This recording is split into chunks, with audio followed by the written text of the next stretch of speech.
Hi, my name's Dan, and I finished last in my fantasy football league. This week, I'm looking at the Coaching Carousel.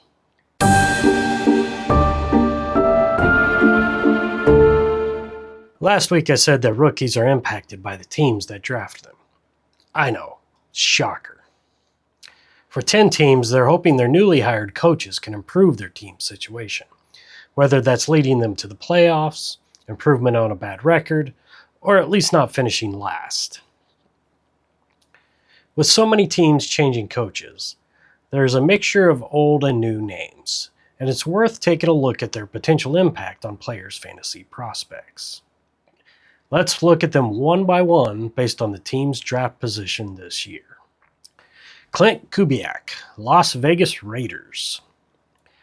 A successful run as offensive coordinator for the defending champion Seattle Seahawks helped Kubiak snag the Raiders' head coach job, where he'll need to develop first overall pick Fernando Mendoza and the rest of the Raiders' offense. The Raiders' offense ranked last in yards and scoring last year, so it can't get worse. Aside from Kirk Cousins and Mendoza, though, they didn't add anyone that stands out offensively, so this year may be about incremental improvement, though Genty has the potential to excel in his second year. Mike LaFleur, Arizona Cardinals. The offensive coordinator with the Rams the last 3 years, LaFleur helped them top the offensive charts in yards and scoring last year before taking the head coach position with the Cardinals. The Cardinals finished middle of the pack in yards and scoring, relying mostly on Jacoby Brissett, and they added running backs Jeremiah Love and Tyler Algier. Trey McBride led tight ends in fantasy points last year, and Michael Wilson finished top 15 for wide receivers. So I think the potential is there for a jump in performance for the Cards, especially if they get Marvin Harrison on track. Robert Saleh, Tennessee Titans. Saleh was head coach of the Jets from 2021 to 2024, and most recently the defensive coordinator of the 49ers. Now, my goal isn't to predict how successful these new coaches will be, but rather to share how they could help or hurt fantasy prospects. With Saleh being a defensive coach and a need to focus on offensive skill position players for fantasy, the impact is likely really about his new offense coordinator, Brian Daboll. Daboll was fresh off his stint as the Giants head coach, where the offense really didn't stand out, and finished near the bottom in 23 and 24. The Titans finished just above the Raiders in yards last year, and a step higher in scoring, so Saleh and Daboll will be relying on Cam Ward's development, along with a healthy Calvin Ridley and newcomer Cardell Tate to push the offense higher. Tony Pollard did run for 1,000 yards last year, but only finished 23rd in fantasy points. So I think this really comes down to passing game improvements. John Harbaugh, New York Football Giants. Former Ravens head coach John Harbaugh takes the spot vacated by Brian Daboll. Harbaugh was head coach of the Ravens since 2008, which included a win in Super Bowl 47. So it's safe to say he's had success. He will rely on offensive coordinator Matt Nagy. And as a Bears fan, I can tell you I'd be concerned. Double doinks aside, Nagy was the offensive coordinator for the Kansas City Chiefs for the last 3 years and led them to progressively worse offensive output each year, though they did somehow, some way, win Super Bowl 58 due to the defense. So up to you whether you trust the guy who helped Patrick Mahomes' yardage drop each of the last 3 years to develop Jackson Dart, Cam Scatterbo, and Malik Neighbors into a competent offense. Todd Monken, Cleveland Browns. I have to admit, aside from hearing the name, I knew nothing about Todd Monken, so I was slightly surprised he's been the offensive coordinator for the Ravens since 2023, which included a number 1 ranking for the Ravens offense in 2024. But being head coach of the Browns is less about what you've done before and more about can you do anything with what the Browns give you. The Browns drafted wide receivers Casey Concepcion and Denzel Boston in the first and second rounds, and Quinshon Judkins had over 800 yards before his injury last year. So there is some young potential on offense, and, well, a mess at quarterback. You can decide whether that applies to one player or the group. If Monken can fix the quarterback mess, Browns players could be a good sleeper play. Jeff Hafley, Miami Dolphins.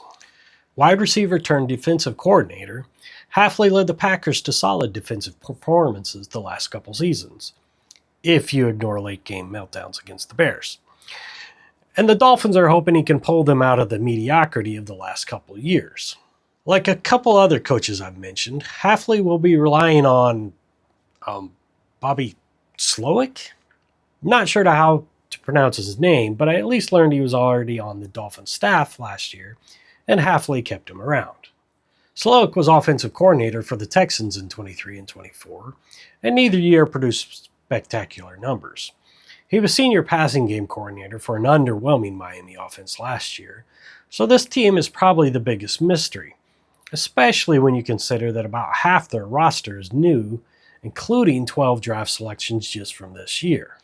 Outside of Devon Achane, it might be wait and see with the Dolphins. Kevin Stefanski, Atlanta Falcons. Stefanski had a good start as head coach of the Browns with trips to the playoffs in 2020 and 2023. Unfortunately, the last 2 years were a letdown, and he makes his way to Atlanta to work on their middle-of-the-road offense. This could work well for both parties, and I think the best chance of a turnaround for the teams we've looked at so far. Bijan Robinson has been excellent the last couple of years, and Kyle Pitts and Drake London should remain top options in the passing game. If Michael Penix truly is good to go week 1 and remains healthy, these guys could have great years. If they have to turn to Tua at any point,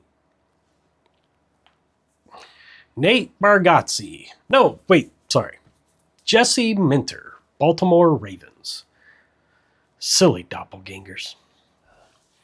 Minter has been the defensive coordinator for the Chargers the last 2 seasons with good results, and I'm sure we'll see improvements for the Ravens on the defensive side of the ball, possibly even a return to the stout Ravens defenses of the past. As for offense, the players are there. It's a question of how new offensive coordinator Declan Doyle takes advantage of them. Doyle helped develop the Bears' offense that finished 6th in yards last year after stints with the Saints and Broncos. It was really Ben Johnson's offense, though, so how Doyle will do is a bit of a question mark. Though with Lamar, Derrick Henry, Mark Andrews, and Zay Flowers on the offensive side of the ball, how could he not do well? Mike McCarthy, Pittsburgh Steelers. I think McCarthy is a known quantity at this point, having been coach of 2 of the more famous teams in football, the Packers and Cowboys, which resulted in 1 Super Bowl win with the Packers, coincidentally over the Steelers. It was also recently announced that Aaron Rodgers will be reunited with McCarthy for at least this year, looking to rekindle the magic of that Super Bowl year. Pittsburgh's offense wasn't great last year, finishing in the bottom 3rd in the league in yards, and made minimal changes in the offensive skill positions with free agent Michael Pittman and draftee Jeremy Bernard the main pickups. McCarthy helped develop Rodgers into an MVP with the Packers, and success this year depends on finding that form again. A last thought on McCarthy. Jerry Jones said in an interview several years ago that no head coach has ever won a Super Bowl with 2 different teams, right before he hired Jason Garrett, only to fire Garrett and hire McCarthy a few years later, ignoring his own advice. Joe Brady, Buffalo Bills. In a way, this hire feels like if you decided to change the color of a room from blue to baby blue. Yes, it's different, but barely. Buffalo's offense finished 4th in the league in yards. Josh Allen finished 1st in quarterback fantasy points. James Cook finished 5th in running back points. So aside from bringing in DJ Moore to shore up the wide receiver room, why would you make much of a change? In fact, why would you make a change at all? There you have it. My thoughts on the coaching changes this season and how it could impact the fantasy prospects of their players. Last year saw first-year coaches Ben Johnson and Liam Cohen transform their teams into competent offenses. On the flip side, Super Bowl winning coach Pete Carroll missed the mark entirely, leading to the Raiders' first overall draft pick. Though someone has to finish last.